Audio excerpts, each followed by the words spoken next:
Dalam buku bagaimana nak survive di ekonomi hari ni kan, apa tips yang paling orang kena ikut? Kita kena peka berapa duit masuk dan berapa duit keluar setiap bulan. Saya masih ingat dulu semasa saya ada rakan sekerja, dia akan dapat duit. Selepas dia dapat duit, dalam minggu kedua, minggu ketiga, semua duit akan dibelanja. Semua duit. Dan selalu dia akan cakap dengan saya, macam mana nak manage money, macam mana dia nak manage money. Dan dia tak tahu duit masuk, di mana dia belanjakan duit.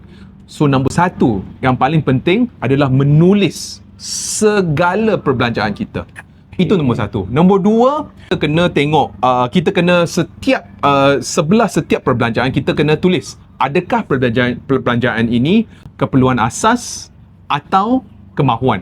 So perbelanjaan keperluan asas adalah tempat tinggal, pakaian, makanan. Kalau kita tak beli, maknanya kita tak boleh survive lah. So ini adalah penting. Kemahuan kita boleh, selepas kita dah tulis keperluan asas, kemahuan, kita cuba mengurangkan perbelanjaan kemahuan. Dari situ kita boleh start menjimat duit.